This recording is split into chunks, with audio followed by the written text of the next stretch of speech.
بعد طول انتظار من كتير من الناس لسلسله السامسونج اللي هي تعتبر دلوقتي اشهر سلسله في الفئه المتوسطه ويمكن اكتر سلسله مبيعا، ونزل فيها اخيرا السامسونج A37 والجهاز اللي عليه العين دلوقتي A57. ومن كتر حماسي للجهاز ده نزلت فيديو شورت بعلن فيه ان الجهاز نزل خلاص، وان انا متحمس اعمل الفيديو اللي انت هتشوفه دلوقتي ده. وانا متحمس وبقرا الكومنتات بتاعتكم على الفيديو، لقيت الكومنت ده من ناحيه التغيرات طفيفه، ومن ناحيه تانية متحمس جدا على ايه. فوقفت كده وسالت نفسي سؤال، هو انا بجد متحمس على ايه؟ هو فعلا الاي 57 قدم تطورات عن الاي 56، ولا ما قدمش تطورات اصلا واحنا قدام نفس الجهاز باسم مختلف؟ فدخلت بقى في دوامه الاحباط دي، ورجعت لي كل الكومنتات السلبيه اللي في ناس بتقولها، ما بين ان انا متحيز لسامسونج وما بين ان انا بطبل لها. وعشان انا متوقع كميه الكومنتات اللي هتكون موجوده على الفيديو ده، فوالله الفيديو ده ما اعلان ولا انا متحيز، وهقول لك الحقيقه الكامله في الفيديو ده، لان انا قعدت افكر مع نفسي كتير وشفت التطورات اللي بجد سامسونج قدمتها في الاي 57، وعايز اقول لكم على شويه منافسين وايه اللي هيحصل في السوق الفتره الجايه. فانا مش عايزك تكون مصحصح قد ما اكون عايزك رايق، تعمل مشروب كده ونقعد ونتكلم، لان انا هنتناقش انا وانت في شويه حاجات كتير. فمن غير ما اضوت كتير، لايكك الجميل وسبسكرايبك الرايق، لان انا الفتره دي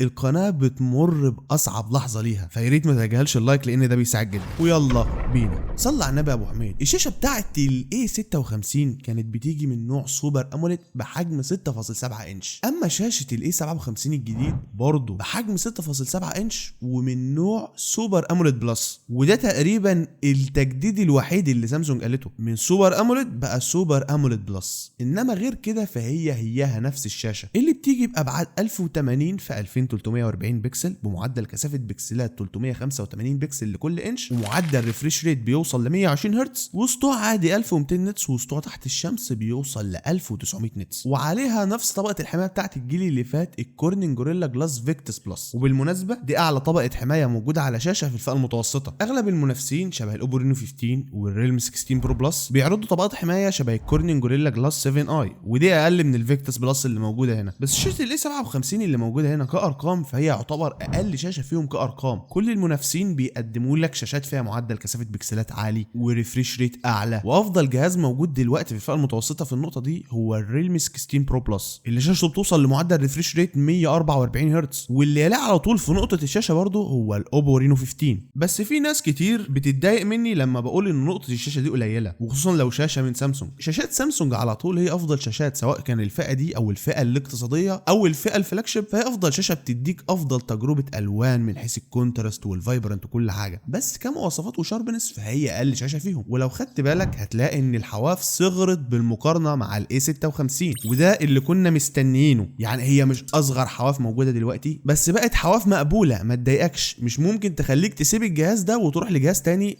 عشان نقطه الحواف دي. والحافه السفليه صغرت برضو، بس يعتبر لسه كبيره، مش سيمتريه متماثله مع الحافه اللي فوق. ولو هنتكلم كخامات تصنيع وتقفيل فاحنا متعودين سامسونج بتديك اعلى حاجه. عندنا هنا فريم من الالومنيوم وظهر من الازاز، وطوروا كمان عن الاي 56 اللي كان بيجي بشهاده مقاومه للميه اي بي 67، حطوا لنا هنا الاي بي 68. في منافسين بتقدم شهادات مقاومه ميه اعلى شبه الاوبو رينو 15 برضو والريلمي 16 برو بلس اللي بيقدم برضو اعلى شهاده مقاومه للميه في الفئه دي، الاي بي 66 اي بي 68 واي بي 68 كي.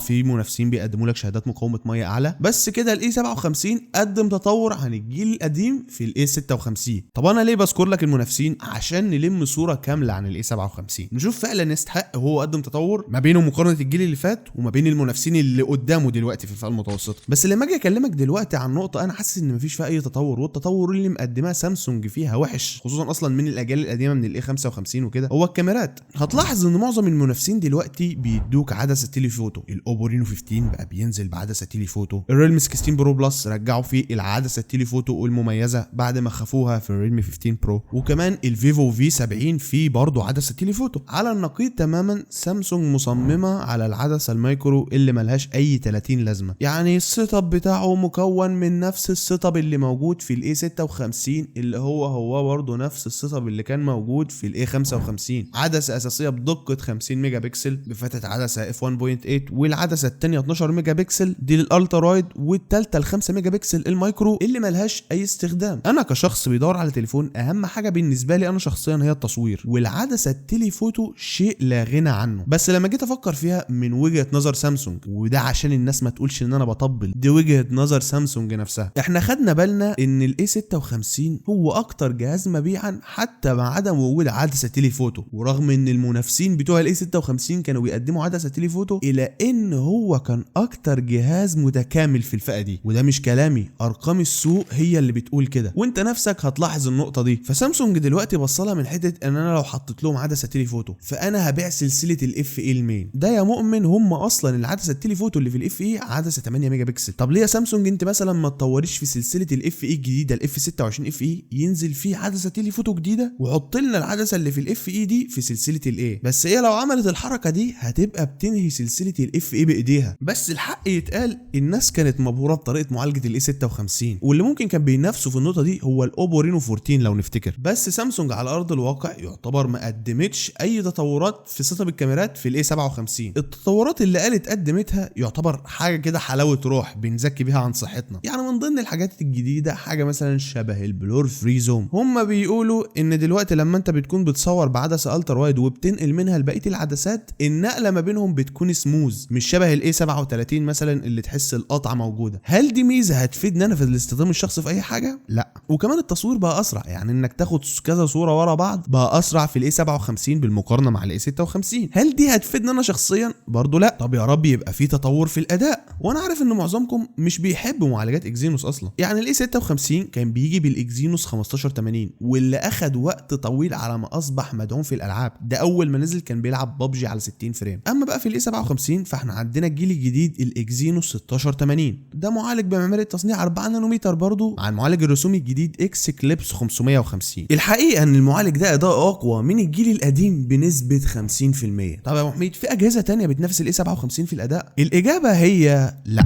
استنى بس، هدي نفسك على اما اشرح لك ايه اللي حصل. دلوقتي المنافسين كلهم في الفئه دي بييجوا بالسناب دراجون 7 جين 4. المعالج ده قوي ما قلناش حاجه، بس الاكزينوس 1680 اقوى منه، واغلب المواقع بتقول ان اقوى منه بنسبه 30%. طب انا بقول لك ليه ان ده يعتبر اقوى ميزه قدمتها سامسونج في الجهاز الجديد؟ لان الشركات قعدوا استخدام المعالجات دي من الاجيال اللي كانت موجوده السنه اللي فاتت. المعالج ده موجود في الريلمي 16 برو بلس اللي كانت ريلمي اصلا مستخدماه في الريلمي 15 برو، وكان موجود برضو في الفيفو في 60 اللي فيفو قعدت استخدامه في الفيفو في 70. والمصيبه الاكبر بقى كانت موجوده في الرينو 14 لانه كان بيجي بالدايمنستي 3050. اوبو لما طورت استخدمت لك ال7 جين 4 اللي هو اقل اداء من الدايمنستي 8350 اللي كان موجود في الجيل القديم. فازمه الرامات اللي عاملها الاي اي خلت المنافسين يا اما يثبتوا على نفس الاداء اللي كانوا ماشيين عليه عشان ما يزودوش في السعر، يا اما يستغنوا عن حاجات تانية. سامسونج الوحيده اللي طورت في الاداء ولسه محافظه على تجربه الكماليات بتاعتها. طب ايه هي كده مش بتخسر ولا ده هيفرق في السعر؟ دي لسه نقطه هكلمك عنها كمان قدام شويه. فانت لما تيجي تبص لباقي المنافسين دلوقتي هتلاقي ان ادائهم اقل من الاي 57،